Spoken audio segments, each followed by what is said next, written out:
말씀 출애굽기 6장 6절에서 7절 말씀입니다.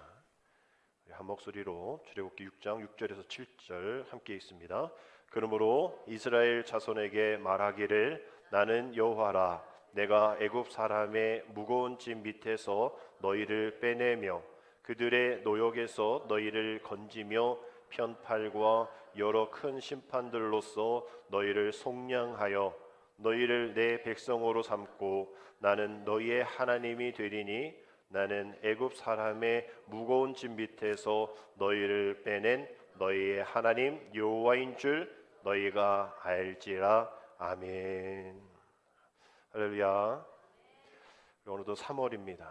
우리 이제 화요일이면 5일이면 뭐죠? 개구리? 경칩이에요. 경칩인데 눈이 이렇게 또 비록 녹고 있지만 눈도 오고 저희는 또 그 심야 보일러가 고장이 나가지고 이틀 동안 15도 뭐 이렇게 덜덜 떨고 장판에 의지하고 있는데 이게 입춘도 지났는데 말이죠. 그렇단 말이에요. 그래도 날씨가 따뜻해지고 있어서 다행입니다. 우리 3월 뭐 따뜻해지는 거에 기대하는 것이 아니라 3월 안에 부활주일이 있죠. 그죠? 좀 더 빨리 온 부활주일입니다. 부활주일 끝나면 4월 초부터 이제 우리 연회가 시작이 되어지고 이제 새로운 또 활기점들이 이제 시작되어지는 4월이 될 텐데 우리 3월 달 여러분 달력 넘기시면 늘 넘기셨죠? 넘기시면서 거기 있는 타이틀을 보죠. 올해 우리 3월은 뭐라고 되어 있습니까? 네? 예수에 대한 얘기죠. 예수로 살아가는 성도라는 큰 글씨가 적혀 있어요. 예수로 살아가는 성도. 우리 3월 우리 고난주간 있고 우리 사순절 마무리하면서 부활주일 있을 때에 우리 날짜를 보면서 매일매일 살아가면서 예수로 살아가는 우리 한번 따라합시다. 예수로 살아가는 성도. 예수로 살아가는 성도. 우리가 다른 걸로 살아가는 것이 아니라 왜 사냐 물어보면 죽지 못해 살아 이런 얘기 하지 마시고 뭐라고 얘기해야 된다고요? 예수로 사는, 예수님 때문에 사는 거지. 예수로 사는 거야 라고 얘기를 하시면 뭔가 다르구나, 믿음의 사람은 다르구나라는 이야기를 듣고 또 우리 주님으로부터 그래 나를 위해 사는구나 기뻐하시리라 생각합니다. 만물이 소생하는 이 계절 우리 마음 안에 정말 십자가의 마음이 다시 한번 불릴 때 일어나는 그런 사순절 우리 세 번째 주간이 되어지기를 원합니다. 오늘은 사순절 세 번째 주일이면서 주간이면서 3.1절 기념 주일입니다. 105년인 거죠. 105년 준원을 기념하는 그 주일인데 이 3.1절 기념 주일은 우리나라만 있죠. 우리나라의 어떤 일들이니까 미국에는 있지 않아요. 미국의 한인교회는 있을지 몰라도 독일 교회는 있지 않습니다. 우리 교회, 우리 나라 한국 교회만 있는 특별한 절기이죠. 이 절기를 통하여서 우리가 이 민족을 위해서 순국 열사들, 또 독립운동가들, 또 이를 위해서 애쓰고 힘썼던 믿음의 선진들, 또 순교자들을 또 기억하면서 하나님을 섬기는 일이 이렇게 쉬운 일이 아니구나. 그 당시 신사참배, 또 우상의 일들. 그래서 전에 100주년, 지금 105주년인데 우리 100주년쯤에는 각 연회에 부활절 끝난 다음에 연회가 있으니까 그 연회 때마다 일제 신사참배에 이렇게 우리 감리교회가 또 응했던 그 일들이 있거든요. 그것을 자복하면서 또 선언문도 읽고 또 엎드려서 사죄도 하는 그런 일들도 있었어요. 뭐 이런 일들을 통해서 우리가 십자가의 그 진리를 또 깨닫는 끝까지 신앙을 지키는 그것을 결단하는 그런 주간입니다. 일제 강점이 시작된 것이 이제 3.1절 이제 9년 전이니까 올해로 보면 114년이 됩니다. 일제 강점 114년이 됐음에도 불구하고 여전히 우리 일본하고 관계는 좋지 않죠. 여전히 독도는 자기네 땅이나 우기고 뭐 일본에 가면 한국인 뭐 사절 뭐 이렇게 들어오지 못하게 또 괜히 욕하기도 하고 길에 들어오지도 못하게 하는 그런 일들이 여전히 있는 이때입니다. 그러한 서름과 또 아픔이 있는 그런 과정이 114년이 지난 이때도 아직 다 해결되어지지 않았던 것이죠. 그럼에도 불구하고 그 당시를 생각해 보면 어떻게 그렇게 기독교가 우리 나라의 독립을 위해서 앞장설 수 있었을까? 뭐 지금 기준으로 보면 가능하리라 생각하지만 그 당시 우리가 지금 올해가 2024년이 우리 이 민족 가운데 복음이 들어온 지 140년 되어지는 때다라고 이제 얘기하는데, 누군 뭐 140년은 내년이다 뭐 얘기를 하지만 여튼 140년 정도가 되어진 때입니다. 1885년 4년 뭐 이렇게 되니까요. 근데 그 당시 뭐 계산해 보면 나오잖아요. 30년 정도밖에 되지 않았던 때입니다. 믿음의 받아들임이 초기 신자인 거죠. 뭐 어른 정도도 안 되는 거예요. 30년이면. 근데 그 당시 기독교인들이 많았는가? 이렇게 보면 뭐 15만 뭐 그렇게 되지도 않는데요.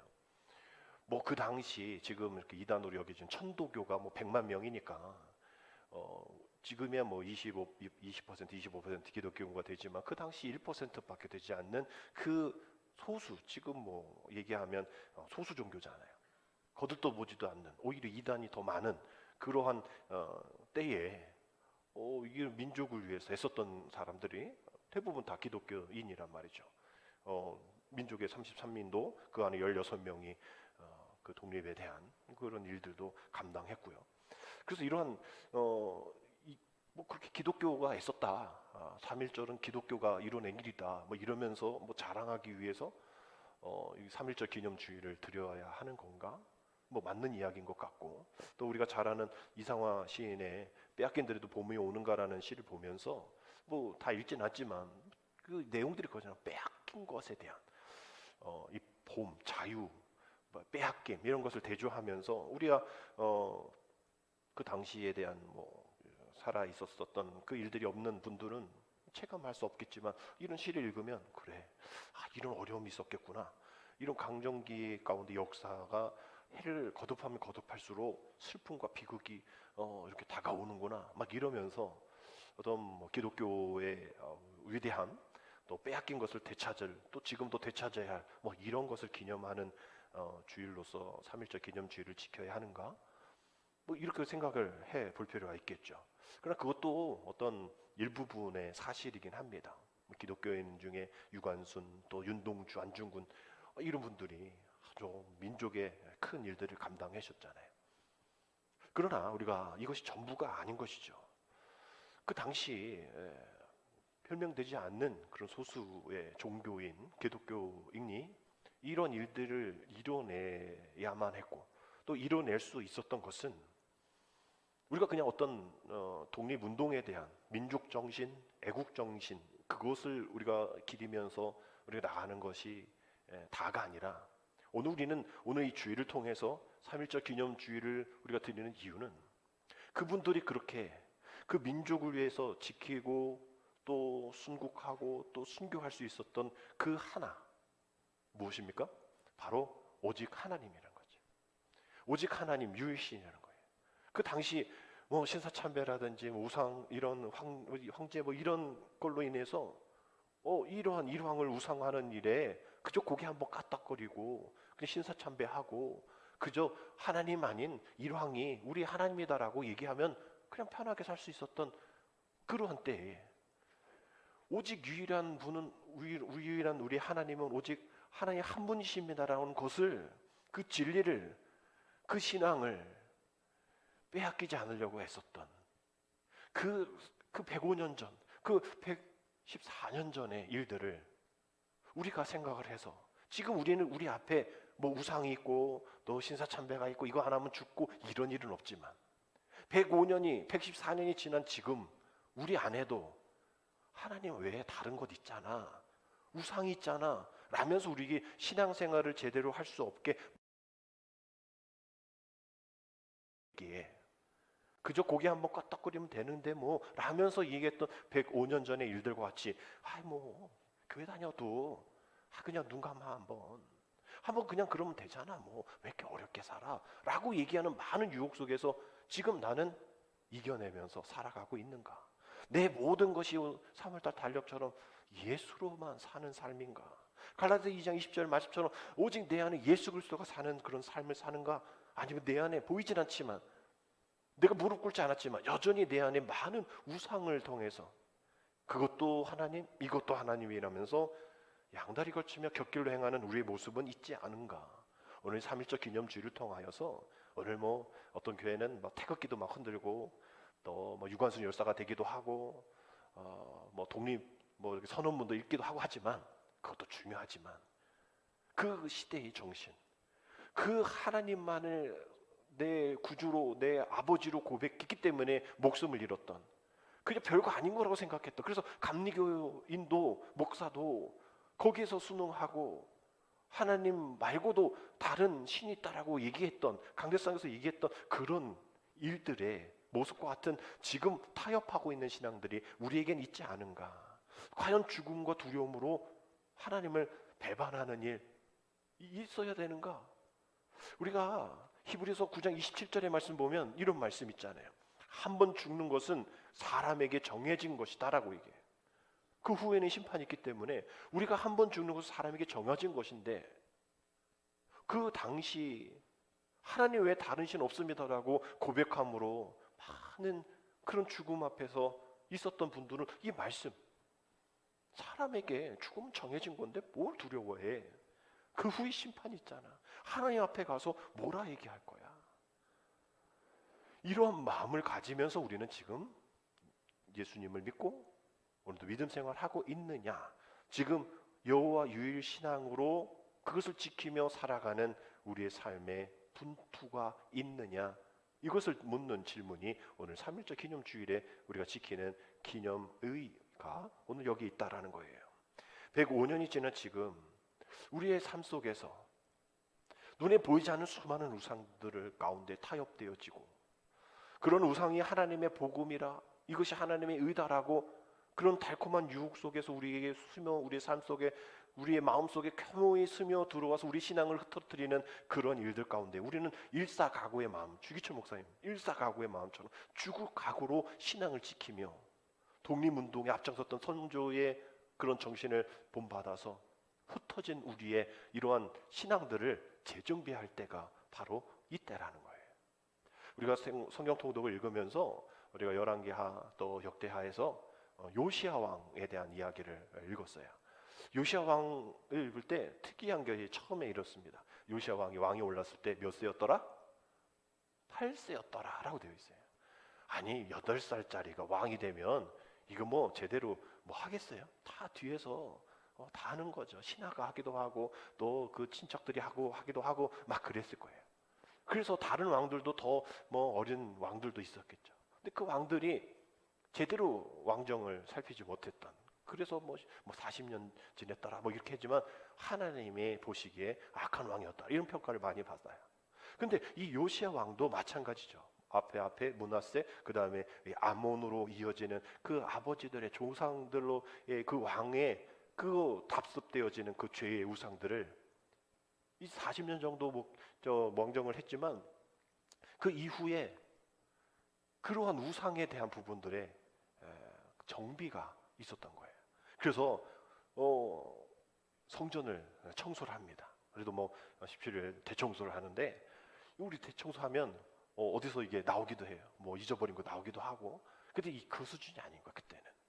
이 청소하다 보니까 거기에 율법책이 발견이 된 거예요.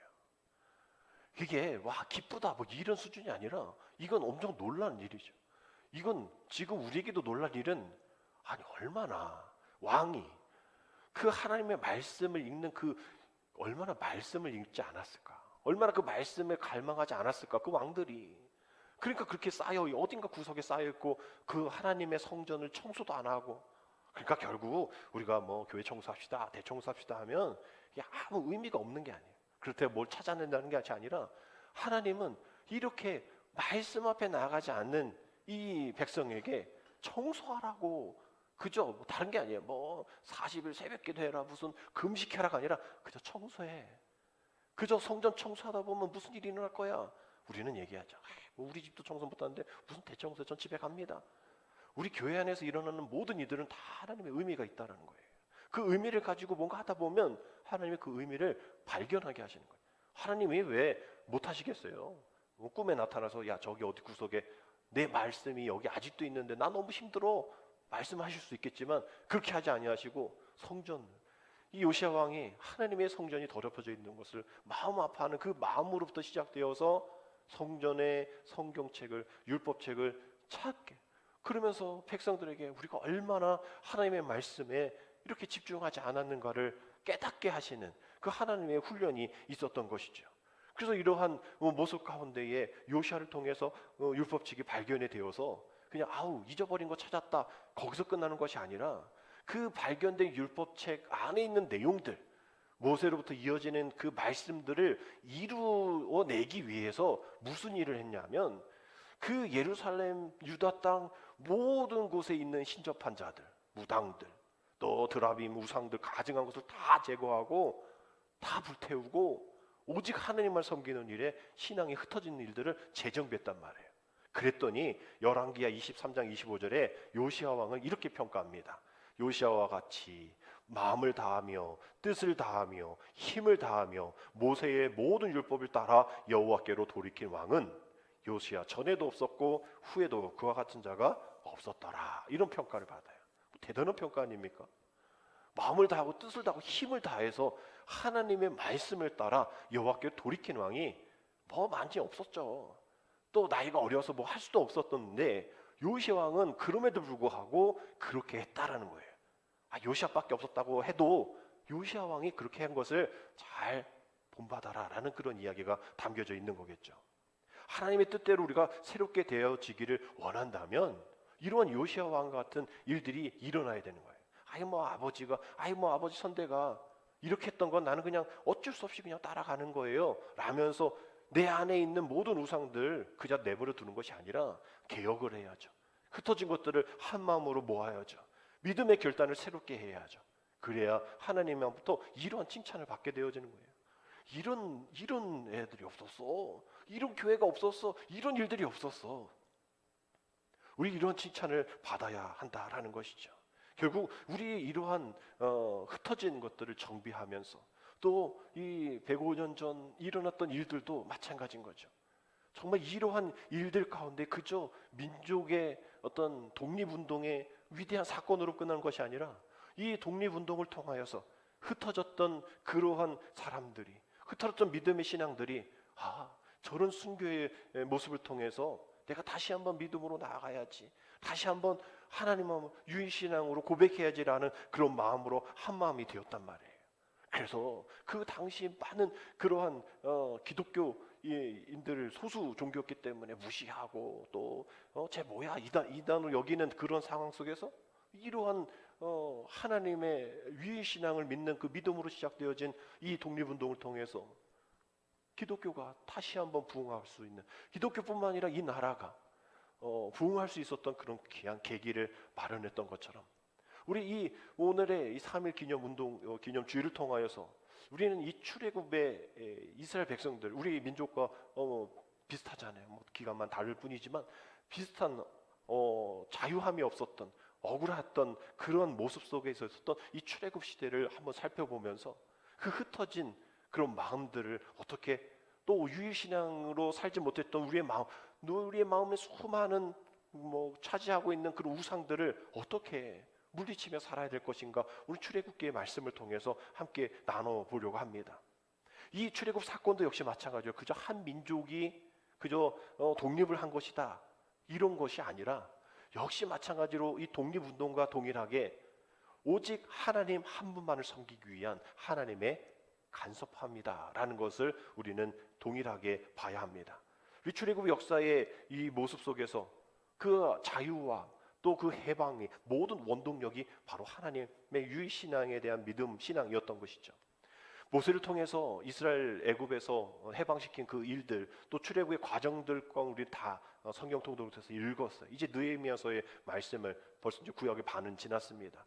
그러나 우리가 오늘 이전에 출애굽하기 전에 오늘의 말씀을 배경을 통해서 이 이스라엘 백성들이 그 과정 속에서 어떤 일들이 일어났던 것인가, 오늘 이 말씀을 배경으로 한번 살펴볼 때에 이제 하나님께서 모세를 통하여서 이스라엘 백성들이 해방을 통하여서 하나님의 나라까지 이어가는 그 일들을 위해서 바로에게 가서 이야기하라라고 명령을 합니다. 모세에게. 그래서 모세가 이야기하는 거죠. 하나님, 이 백성도 내 말 잘 듣지 않는데 어떻게 바로에게 이야기를 하고 안 들 거예요. 왕이 들을 리가 없습니다라고 주저합니다. 자신감을 잃어버린 거죠.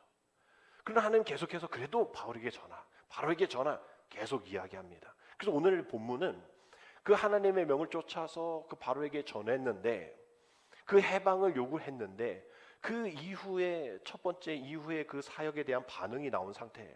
그래서 5장에서는 그렇게 첫 번째 사역이 또 그런 바로에게 얘기했음에도 불구하고 이스라엘 백성들이 그런 불평합니다. 그래서 오늘 이 6장에서 그래서 모세의 마음이 좀 이게 침울한 거예요. 왜 그랬을까? 우리 그 앞에 있는 출애굽기 5장 20절 21절의 말씀을 보면 불평이 나와 있거든요. 그 불평을 한번 잘 보십시오. 뭐냐 하면 그들이 바로를 떠나 나올 때, 그러니까 이야기하고, 출애굽이 아니라 이 출애굽 이전에 그 애굽 땅에서 바로에게 얘기를 하고 나왔는데, 모세와 아론이 길에 서 있는 것을 보고 그들에게 이르되 너희가 우리를 바로의 눈과 그의 신하의 눈에 미운 것이 되게 하고 그들의 손에 칼을 주어 우리를 죽이게 하는도다. 여호와는 너희를 살피시고 판단하기를 원하노라 라고 얘기하는 거예요. 지금 모세는 자기도 조금 그렇지만 하여튼 하나님의 명령에 의해서 그렇게 행했단 말이에요. 근데 그들이, 이 이스라엘 백성들이 뭐 얘기하는 겁니까? 그냥 가만히 놔둬. 왜 긁어 부르스를 만들어? 그들의 미움터 박히면 안 돼. 우리가 지금 이렇게 노예긴 해도 그냥 이렇게 잘 살잖아. 먹을 거 먹잖아. 그냥 쉬긴 쉬잖아. 그저 자유만 없을 뿐이지. 너 뭐 하나님이 일을 한다고 그러는데 아닌 것 같아. 하나님 여호와가 너희를 살피시고 판단하길 원해. 지금 하나님의 일을 하는 모세에게 오히려 이스라엘 백성들이 야, 너 하나님이 그렇게 하지 않아도 될 것 같은데 라고 이야기하는 거예요. 이스라엘 원망이 출애굽 이후에 계속 있었잖아요. 결국은 갑자기 이렇게 원망과 불평이 있었던 것이 아니라 이렇게 이전부터 출애굽하기 전부터 원망과 불평이 있었던 그러한 모습이 있었던 거예요. 갑자기 원망하지 않습니다. 그 원망의 모습들이 하나씩 하나씩 다 정립하고 있었던 것이죠. 이렇게 백성들이 원망하고 있는 이유, 모세가 지금 바로를 만났으면 뭔가 해결이 되어야 될 텐데 이후에 보면 그저 벽돌 만들고 뭐 진흙 만들고 이럴 때 그래서 볏집이라도 줘서 거기서 안에다 넣고 했는데 이제 볏집까지 주지 않고 더 노역이 힘들어진 거예요. 거봐, 네가 이런 얘기하고 나니까 이렇게 힘들어졌잖아. 그만큼 불신과 불만의 장벽이 높아지기 시작한 거예요. 이로 인해서 내부적인 갈등이, 분열이 이야기된 겁니다. 그리고 오랜 세월 동안 고난 또 고된 노역을 해서 그들에게 휴식이 필요한 거예요. 그러니까 다른 거 하지 말고 뭐 어디 가려고도 하지 말고 그저 난 쉬게 해. 나 더 이상 뭐 만들지 마. 힘들게 하지 마. 그냥 다 쉬고 싶어. 계속 그러한 원망과 웅성거림이, 그런 이야기가 모세는 당황하게 만들었겠죠. 그러다 보니까 모세도 하나님 그냥 이렇게 그냥 가면 안 돼요? 정도는 다르겠지만 이스라엘 백성들만큼은 아니지만 지도자 모세도 그 원망을 계속 들으니 그 원망에 노출되다 보니 그 하나님의 명을 받은 모세조차도 불평하게 되어지는 거예요. 오늘 우리가 읽은 말씀은 그런 상황 속에서 이스라엘 백성도 원망하고 긁어 부스럼 만들지 마. 왜 더 힘들게 만들어? 그냥 가만히 있어. 이게 하나님의 뜻이야 라고 이야기하는 그러한 백성들과 아니야 하나님의 뜻은 이것이야 라고 얘기하면서 불구하고 정말 그런가? 그냥 내가 괜히 이런 짓 했나? 내가 왜 나서서 이랬지? 안 한다고 했잖아요 라면서 그런 의지가 없어지고 좌절감 속에 있는 그러한 이스라엘 백성과 모세와 정면 대결하는 하나님의 의지가 담겨져 있는 말씀입니다. 오늘 6절 다시 한번 같이 읽어볼게요. 함께 있습니다. 그러므로 이스라엘 자손에게 말하기를 나는 여호와라. 내가 애굽 사람의 무거운 짐 밑에서 너희를 빼내며 그들의 노역에서 너희를 건지며 편팔과 여러 큰 심판들로부터 너희를 속량하여. 지금 모세는 그냥 그만두죠. 저도 힘들어요. 지네들 말 안 들어요. 이스라엘 백성들은 너 그만 좀 해. 힘들어. 우리도 힘들어. 그냥 가만히 있어라고 얘기하는 원망하는 모세를 향해 원망하는 그들의 마음과 달리 오늘 이 동사, 우리가 강조했던 동사 빼내며, 그 다음 뭐 있죠? 건지며, 그 다음에 속량하여. 하나님은 이렇게 의지를 가지시고 적극적이시다라는 거예요. 뒤로 빼고 안 하려고 하고 핑계댔던 이스라엘 백성과 모세와 반면에 더 적극적으로 아니 왜 하나님이 이렇게 애쓰시고 계십니까? 그러지 않아도 되실 분이잖아요. 아유, 니네들이 그 말이야 그거 이렇게 하기 싫으면 하지 마 이러실 수 있을 그런 하나님이 왜 이렇게 건지시고 또 빼내시고 또 속량하실까? 왜 그렇게 애쓰실까? 이렇게 하려고 하지도 않은 그러한 백성들에게 우리가 잘 생각해 보십시오. 이건 하나의 흐름이 있는 거예요. 하나님은 약속의 하나님이십니다. 아멘. 하나님은 약속의 하나님이십니다. 그 약속을 신실하게 지키시는 하나님이에요. 태초부터 또 아브라함부터 그 이스라엘 백성들을 가나안 땅까지 인도해야겠다. 아브라함에게 주신 축복이 뭡니까? 너의 하나님이 되겠다는 거예요. 그리고 너의 자녀가 하늘의 별과 모래알과 같이 많아지겠다라는 것이고 또 그 모든 자손들이 그 행할 수 있는 그 땅을 기업으로 주겠다. 그 약속을 이루시기 위해서 이렇게 빼내시고 건지시고 속량하겠다라고 의지를 가지시고 불평하고 있는 이스라엘 백성에게 모세에게 이야기하고 계시는 거예요. 팽팽한 긴장감이 있는 겁니다. 나만 바라봐. 이 모든 일들을 신실하게 이루실 분은 나 여호와 하나님이야 라는 것을 말씀하고 계시는 거죠. 이때 이스라엘 백성들이 좀 나는 자유하고 싶어요 라고 얘기할 때에 그저 쉬는 그러한 쉼이 아니라 오늘 말씀 가운데 있는 설교 가운데 있는 그 말씀 무거운 짐에서부터의 그런 자유함이라. 근데 이거 말고 그저 난 쉬고 싶어요. 그저 나를 편하게 해주세요. 건들지 마세요. 나한테 뭐 요청하지 마세요. 라면서 이야기하고 있는데 하나님 보시기에는 그러한 자유함이 아니라 지금 이스라엘 백성들이 너무나도 무거운 짐 밑에서 힘들어하고 있어요. 이게 사역이 아니에요. 이게 일상생활이 아닙니다. 이 무거운 짐이라는 것이. 우리가 사역을 하면서 너무나 힘들어요. 이 사역이 힘들어요.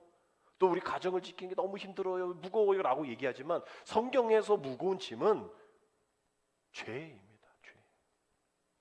사역은 우리에게 가벼운 거예요. 즐거운 겁니다. 주일 예배 오는 거 무거운 짐이 아니에요. 이건 기쁨이고 축제입니다. 그래서 사순절 주일 6번이 안 들어간다니까요. 왜? 무거운 짐으로 사순절 보내지 말라는 거예요. 축제라는 거예요. 그래서 사순절에 주일이 빠진 그 46일인데 40일만 지키는 게 사순절이잖아요. 주일은 축제다. 주일은 뭐다?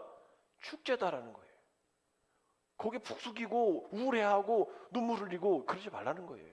오늘은 기쁜 성회니 하나님을 향해서 예배하며 찬양하며 교제하며 나누는 그런 일들. 아니 왜 어려움이 없겠어요? 어제까지 오늘 아침까지 저는 15도에서 자다 왔다니까 추워가지고 지금 덜덜덜 떨리는데 오늘 어디서 자야 되나? 3층에서 자야 되나? 우리 환경이 녹록하지 않죠. 그럼 여기까지 와가지고 여러분들 하나님 왜 내 삶이 이렇습니까? 왜 내 삶은 이렇습니까? 그러지 말고 하나님 그럼에도 불구하고 영하에 사는 사람들도 있는데 15도가 웬 말입니까? 아까 보니까 약간 14도 나오던데 감사할 수 있는 그런 축제, 부정의 언어가 긍정으로 바뀔 수 있는 축제, 내 남편, 내 자녀, 내 환경, 내 집 모든 것들이 부정적인 그러한 환경 속에 있다 할지라도 그보다도 못한 어려운 일들, 힘든 일들, 지금 이 상황 속에서 그러한 어려움만 토로하는 이 자리가 아니라 그 모든 것들이 어찌 보면 무거운 짐인데 그것이 내 삶 속에 내 상황의 그런 것이 무거운 짐이 아니라 우린 그런 거는 무겁지 않아요. 무거운 것은 오직 죄입니다.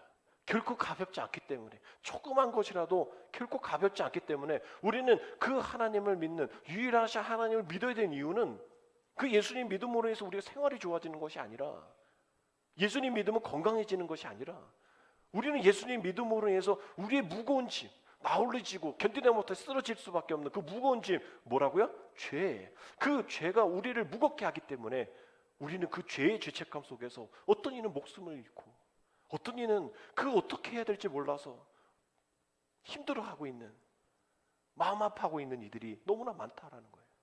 이스라엘 백성들에게 그들의 가중한 그런 노역이 무거운 짐이 아니었던 거예요. 여전히 하나님 한 분만을 나의 아버지라고 모시지 못하고 여전히 이방신과 여전히 세상 속에 있는 하나님을 통하여서 이루실 일들을 기대하지 않는 그런 모습이 있었다라는 거죠. 우리 삶도 마찬가지입니다. 종류는 다르겠지만 분명히 우리에게는 막 그런 죄의 짐이 있습니다. 우리에게 떠나지도 않는 것 같아요. 그걸로 인해서 계속 고통받고 어려움 속에 있습니다. 그래서 우리는 늘 고백하죠. 죽고 싶다. 죽고 싶다. 죽지 못해 산다.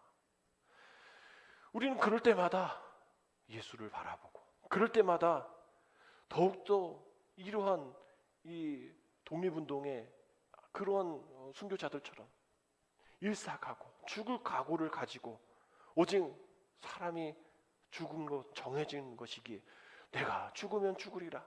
에스더의 고백처럼 내가 죽어야 살고 내가 너무나 살려고 하면 내가 죽는 이 기독교의 역설적인 패러다임, 이러한 모습을 우리가 기억해야겠다라는 그런 마음을 가질 때에 우리는 빌립보서 4장 6절 7절의 말씀을 늘 마음 가운데 기억해야 합니다. 어렵고 힘들고 죄로 인해서 무거운 짐을 지고 있는 우리가 다른 어떤 것으로 해결을 받을 것이 아니라 이 말씀을 아멘으로 내 마음의 신비 가운데 새기게 되어지면 그 어떤 무거운 짐도 내게는 무거운 것이 아니라 하나님께서 다 짊어지시는 가벼운 짐이 될 줄 믿습니다. 우리 이 말씀을 함께 읽습니다. 아무것도 염려하지 말고 다만 모든 일에 기도와 간구로 너희 구할 것을 감사함으로 하나님께 아뢰라. 그리하면 모든 지각에 뛰어난 하나님의 평강이 그리스도 예수 안에서 너의 마음과 생각을 지키시리라. 아멘. 우리 근심거리가 없는 게 아니죠. 근심이 있다 할지라도, 염려가 있다 할지라도, 불안이 있다 할지라도 기도와 간구로 너희 구할 것을 어떻게? 감사함으로 하나님께 아뢰는 것이 먼저다라고 얘기합니다. 여러분, 우리가 이렇게 살았나요? 우리가 염려부터 하나님 앞에 올려드렸잖아요. 우리 불평부터 하나님 앞에 올려드렸잖아요. 하나님 이게 문제예요. 하나님 저게 문제예요. 하나님 이 사람이 문제예요라면서 우리는 그것부터 올렸잖아요. 그것을 감사해 본 적 있나요? 기도와 간구로 너희 구할 것을 감사함으로 먼저 아뢰는 것을 우리가 하지 못했기 때문에 우리는 무거운 짐에 나홀로지며 견디는 못해 쓰릴 때가 너무나 많다라는 그러한 마음입니다. 우리가 해야 하기 때문에 내가 그것을 책임졌기 때문에 그것이 우리의 무거운 짐이 되고 있다는 거예요. 근데 이것은 정말 신앙적인 그러한 이야기는 아닙니다. 조지 밀러가 고아원을 설립할 때에 그것을 왜 고아원을 설립했습니까? 라고 얘기하는 그런 문구가 있었어요. 그래서 어떤 사람이 저는 14시간, 16시간 장사합니다. 왜 그렇게 오래 많이 이렇게 장사합니까? 가족을 먹여 살릴 수밖에 어쩔 수 없어요. 라고 얘기를 한 거예요. 그럴 때 조지 밀러 목사님은 그렇게 얘기합니다. 제가 이렇게 고아원을 하는 것도 우리의 모든 상황 속에서 이것도 힘들어요, 저것도 힘들어요. 내가 하지 않으면 누가 해요? 라는 그러한 고아원들의 이야기도 마찬가지로. 아니, 하나님이 하실 일들을 왜 기대하지 않습니까? 하나님이 당신의 가정을 회복시킬 것을 왜 기대하지 않습니까? 이 고아들이 그저 죽을 거라고 생각합니까? 그래서 아닙니다. 더 하나님을 의지하기 위해, 전적으로 하나님을 의지하기 위하여서 이런 일들을 합니다. 내가 몇 시간을 일해야 우리 가족을 살려 먹일 텐데 그것도 맞는 일이죠. 그래서 열심히 일해야죠. 일을 찾아야죠. 그러나 그게 다인가요? 우리 믿음의 사람들이 고백이 그게 다인가요? 그럼 하나님은 뭐 하고 계시는 겁니까? 우리만 일하고 하나님은 그저 저 멀리 팔짱 끼고 계시는 거예요? 아니잖아요. 우리보다 더 열심히 우리 가정을 위해서, 이 교회를 위해서 애쓰고 계시잖아요. 우리는 뭐 합니까? 불평하죠. 우리는 뭐 합니까? 원망하죠. 우리는 뭐 합니까? 내가 뭘 해야겠다고 얘기하잖아요. 그러나 우리는 그것을 통해서 하나님이 하나님 되심을 인정하지 않는 그런 모습 속에서 살아가고 있는 우리들의 모습. 결국 하나님만이 우리의 유일한 하나님이십니다라고 고백하지 못하는 우리의 모습이 거기에도 담겨져 있다는 거예요. 내가 뭘 해야지. 내가 이 가정을 먹여 살려야지. 내가 이래, 내가. 우리 하나님은 어디에도 우리의 삶 가운데 계실 수 없는 그런 환경을 만들어 놓고 왜 하나님은 아무것도 하지 않으시냐고 우리는 그렇게 고백합니다. 중국 선교의 아버지라고 근대 선교의 장을 연 허드슨 테일러, 저도 옛날 선교학 이렇게 과제했을 때 이분에 대해서 레포트를 쓴 적이 있는데요. 허드슨 테일러 목사님이 그렇게 얘기했습니다. 저는 제 아이들이 뭘 필요로 하고 있는지 안 물어봐도 잘 압니다. 여러분들도 그렇잖아요. 여러분 자녀가 뭐 필요한지 아주 뭐 심중에 있는 아주 그런 거 말고 그래도 뭐가 필요한지 알잖아요. 우리 인간도 우리 자녀에 대한 것을 대충은 아는데, 그래서 우리가 필요에 의해서 공급해 주잖아요.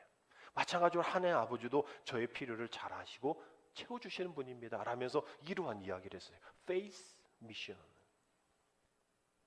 그 내지 선교회 지금 뭐 이렇게 허슨 텔러 선교사님의 뒤를 이은 그런 많은 선교 단체들이 이 Faith Mission이라는 것을 주제를 가지고 기도하면서 선교를 하고 있어요. 믿음의 선교라는 거죠.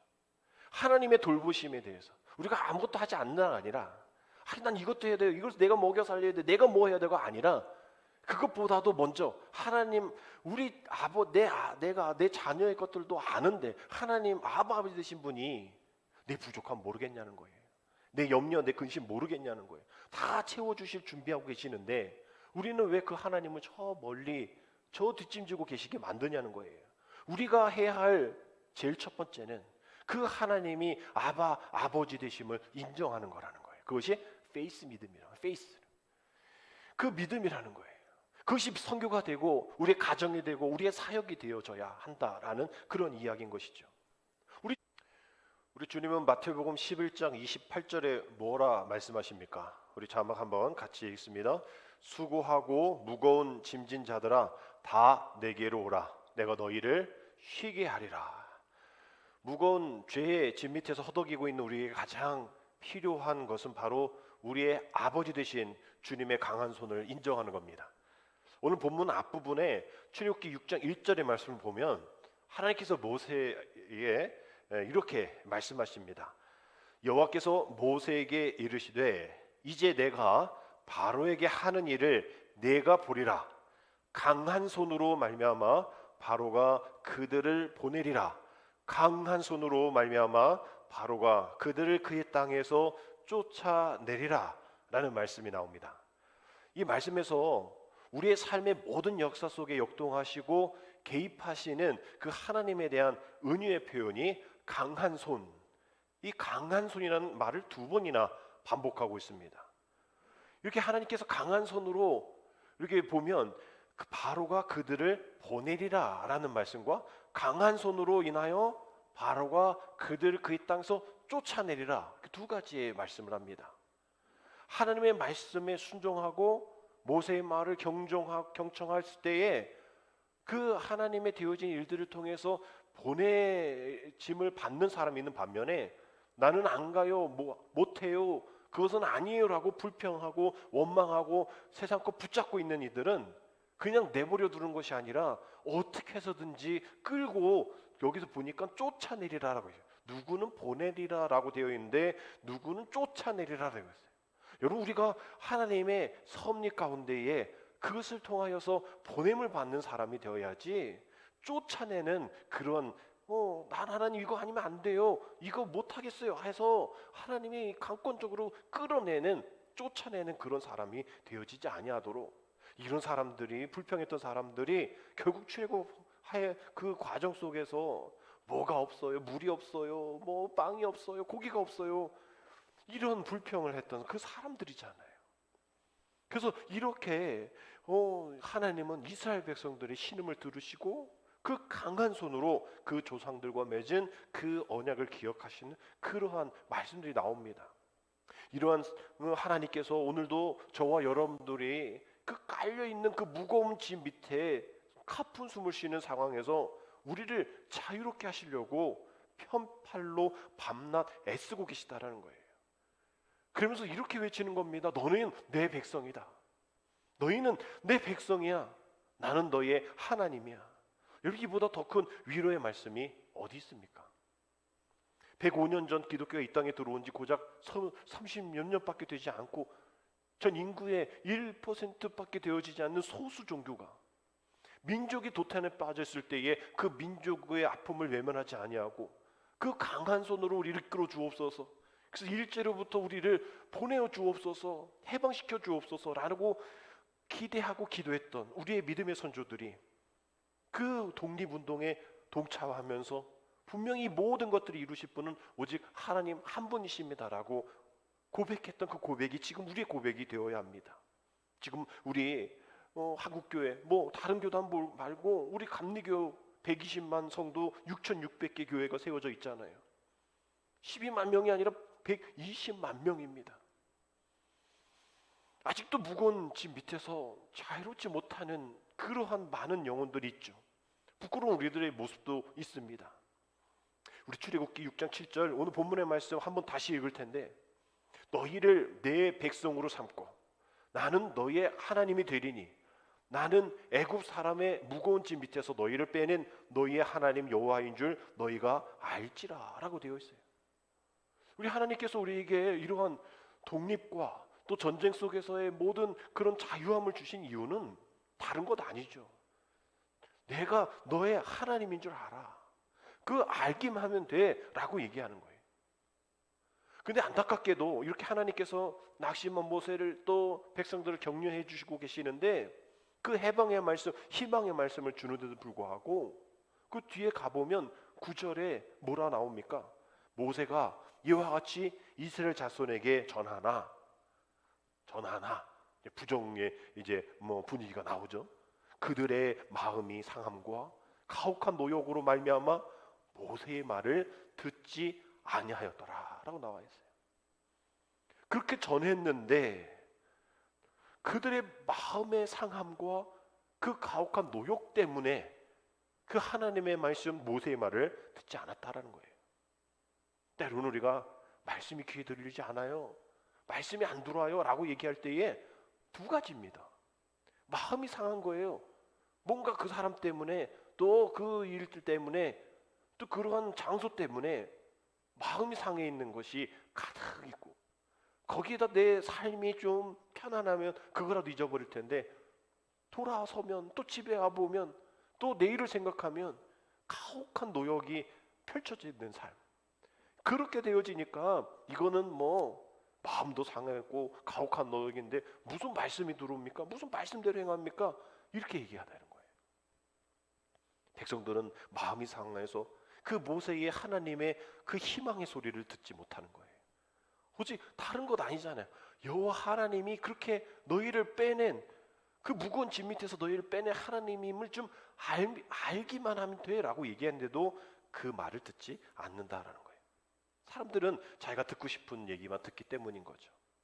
자신들이 듣고 싶은 이야기가 아니면 안 듣습니다. 마찬가지로 이스라엘 백성들은 지금 하나님께서 주신 구원의 약속, 그 소망, 그런 것보다 지금 현재의 그 처지에만 관심 있는 거예요. 미래가 없는 삶이죠. 그들은 당장의 그 눈에 앞에서의 어려움만 잘 보고 있는 거예요. 반면에 자원을 주실 그 하나님의 손길은, 그 강한 손은 못 보는 겁니다. 관심이 없는 거예요. 그저 현재에만, 지금 내 주변, 내 상황, 내 집, 그것만 편하면 돼요. 이렇게 생각을 하는 거예요. 어쩌면 하나님께서 지금 우리의 잘못된 모습을 적나라하게 오늘 이 본문의 말씀을 통해서 우리에게 보여주고 계시다라고 생각을 하게 됩니다. 우리 지난 주일에 주보에 겨자씨의 칼럼 잠언서 9장 8절의 말씀을 넣어드렸었는데 이렇게 되어 있었잖아요. 거만한 사람을 책망하지 말아라. 그가 너를 미워할까 두렵다. 지혜로운 사람은 꾸짖어라. 그가 너를 사랑할 것이다. 우리가 생각할 땐 좀 말이 안 맞는 것 같아요. 거만한 사람은 책망 좀 해야죠. 또 지혜로운 사람은 꾸짖지 말아야죠. 그런데 거만한 사람을 책망하지 말라라고 해요. 왜? 그가 너를 미워할까 두렵기 때문에. 또 지혜로운 사람은 꾸짖으래요. 왜? 그가 너를 사랑할 것이기 때문이다 라고 이야기하고 있습니다. 어리석은 사람은 자기가 다 안다고, 잘한다고, 모든 것을 내가 다 아는데 이러면서 교만해지는 거예요. 그러니까 거만해지니 남의 말을 듣지 않죠. 이런 사람을 책망하면요, 책망하는 사람 네가 뭘 알아? 라면서 미워합니다. 또 그 사람을 또 욕하고 주변에 사람들에게 손가락질해요. 저 사람 저래 이러면서 떠나요. 심지어 하나님이라 할지라도 말이죠. 그런데 지혜로운 사람은 자신이 어리석다라는 것을 잘 아는 사람입니다. 자신의 어리석음을 잘 알기 때문에 누군가 얘기해주면 잘 귀를 기울여요. 열심히 배웁니다. 그런 사람을 꾸짖으면 꾸짖었다고 뭐라고 책망하지 않고요. 그 꾸짖은 사람을 사랑하게 된다라는 거예요. 이게 하나님의 지혜인 거예요. 예수님께서 사용하신 언어가 아람어인데 그 아람어의 마라나타라는 단어가 있습니다. 성경에 나오지 않지만 이 마라나타의 뜻이 주여 어서 오시옵소서. 주여 어서 오시옵소서. 고린도전서 또 요한계시록에 나온 이 말씀이죠. 초대교회 성도들은 이 마라나타로 서로 인사를 했어요. 서로 이렇게 인사한 이유가 무엇일까? 그만큼 서로 상황이 안 좋은 것을 알고 있는 거예요. 그러니까 서로 그것을 통하여서 뭐 자기가 다 알고 또 자기가 다 할 수 있어 뭐 이런 것이 아니라 너무 힘든 거예요. 서로 함께 해주지 않으면, 서로 이런저런 희망의 메시지를 전해주지 않으면 살 수 없다는 것을 아는 그 지혜로운 사람들이었던 겁니다. 그래서 그만큼 힘들었기 때문에 서로 믿음을 격려하면서 든든 거죠. 주님이 오실 거야. 주님이 곧 오실 거야. 힘들더라도 조금만 참아. 어떤 사람은 무슨 주님이 지금 오셔? 벌써 무슨 몇십 년 지났는데 오시겠다고 하신 지가 며칠이 지났는데 몇 년이 지났는데 그 사람들 거기 있었던 사람 다 어디 있어? 라면서 내가 아는데 아닐 거야 라면서 그러한 거만한 그런 모습으로 나아가는 사람이 있는 반면에 그 이야기에 귀를 기울이는 거죠. 주님께서 곧 오신대. 힘들어도 조금만 참아. 우리 함께 영광의 하나님 나라 임할 때까지 견뎌보자. 그래서 그런 초대교회 성도들이 그 마라나타 주여서 오시옵소서 그것을 외쳤기 때문에, 또 독립운동하면서 믿음의 선진들이 이제 내가 어차피 죽을 우리의 운명들 이제 주님을 위해서 죽으면 되지, 주님의 나라가 곧 올 텐데, 이런 마음을 가진 그러한 모습들이 우리에게 있어야 한다는 거죠. 비록 지금 우리의 삶 속에서도 뭐 이와 같지는 않다 할지라도 우리 무거운 죄의 짐에 눌려서 참 자유가 없는 이들이 너무나 많이 있습니다. 마라나타 되신 주님을 바라보고 마라나타 되신 그 주님을 기다릴 때에 우리가 거만한 자로 살아갈 것인가, 지혜로운 자처럼 살아갈 것인가, 하나님의 적극적인 의지를 믿음의 눈으로 바라보고 우리가 알면 되어지는 거예요. 이 사순절 세 번째 주간을 보내면서 이 모든 것을 우리가 다시 한번 기도하면서 발견하고 묵상하고 숨을 잘 고르듯이 바쁜 일상 분주한 생각들이 있다 할지라도 저 다 내려놓고 내가 지혜로운 사람으로 마라나타 되신 주님을 내가 기다려야 할 텐데 어떻게 살아가야 될까? 그냥 집에서 편안하게 넷플릭스 보면서 그렇게 내 삶을 내가 얼마나 힘든데 그러면서 살아야 될 것인가? 아직도 뭐 이렇게 추운데 무슨 새벽 예배야? 이러면서 그저 편안한 이불 속에서 자야 될 것인가? 수많은 교회가 지금 우리 교회뿐만 아니라 새벽과 주중 예배를 통해서 성경 통독을 하고 있습니다. 이렇게 보면 어린아이부터 어른애까지 새벽에 일찍 함께 전적으로 40일을 새벽 기도에 참여합니다. 기도의 제단을 쌓고 있어요. 우리는 토요 새벽이 없으니까 40일이 아닌 33일입니다. 그것도 16일이나 벌써 지났어요. 사순절인데 불구하고 한 주 동안 교회 나와 기도를 한 번도 안 드린다? 말씀 묵상 한 번도 하지 않는다? 이것은 우리가 사순절 기간 동안 온전히 십자가의 삶을 살지 못하는 거만한 사람인 것이죠. 여러분이가 새벽에 어려우면 저녁 때라도 나와줘서, 또 저녁 때 나오기도 어려우면 여러분 계신 곳에서 시간을 정하셔서 말씀 묵상과 이 사순절의 묵상으로 기도하면서 밴드에 올려드리는 그 묵상집을 읽고 기도해야 돼요. 그 어느 주간보다도 이 사순절을 통하여서 우리 죄를 위해 십자가를 지신 주님의 고난에 동참하면서 기도해야 합니다. 우리 중에 그러지 않아도 될 의인 한 명도 없기 때문인 것이죠. 바쁜 일 많고 죽을 일 쌓였지만 죽을 만큼 기도해보고 바쁜 만큼 시간을 투자해서 이 사순절을 은혜롭게 지혜롭게 보내자는 것이죠. 죽음을 각오하고 일제 저항하며 여호와의 신앙을 지켰던 수많은 독립운동과 믿음의 선진들, 비록 세상에 보기에는 허망한 죽음인 것 같지만 그 죽음 이후에 영원한 생명, 최후 승리, 영광을 얻게 되었다는 것을 우리가 기억하면서 오늘 3.1절 기념주의를 통하여서 하나님 한 분만이 우리의 아버지 되십니다라고 시인하고 고백하고 그 모든 우상과 불평과 불순종에서 우리가 단련되지 못하는 그 불순물들이 있다면 하나씩 하나씩 제거해 가서 이 3월 이 첫 주, 사순절 세 번째 주를 하나님 내가 너무 죄로 인해서 무거운 짐 밑에 깔려 있습니다. 나를 자유롭게 하여 주옵소서. 수고하고 무거운 짐 다 내게로 하셨으니 주님 앞에 가겠습니다. 주님 앞에 가겠습니다. 내 삶의 모든 것이 주님입니다. 갈라서 2장 20절의 말씀처럼 내가 주님 안에, 주님이 내 안에, 내가 오직 예수로 살아가는 성도 되겠습니다. 고백하면서 하나님의 자리를 차지한 우상들이 있다면 다 채우게 하고 요시아 왕처럼 다 제거하고 무거운 짐으로부터 자유함을 주시는 그 주님을 만나는 복된 한 주 되기를 주님의 이름으로 축복합니다. 기도드립니다. 수많은 민족적 아픔과 고통 속에서 해방과 자유를 허락해 주신 주님, 아직도 우리 모두에게 그리고 교회와 이 나라 이 민족에게 크고 작게 무거운 짐이 있음을 고백합니다. 우리들을 평안으로 초청하고 계신 주님, 이제 능력의 주 예수 그리스도의 이름으로 선포하여 모든 죄의 굴레에서 벗어나 무거운 짐의 무게에서 자유함을 얻게 되어지는 기쁨과 축복을 이 시간 우리 각 개인에게, 민족과 모든 이들에게 허락하여 주옵소서. 그리하여 무거운 짐 밑으로부터의 자유를 만끽하며 살아가도록 인도하여 주옵소서. 예수님의 이름으로 감사하며 기도드립니다. 아멘.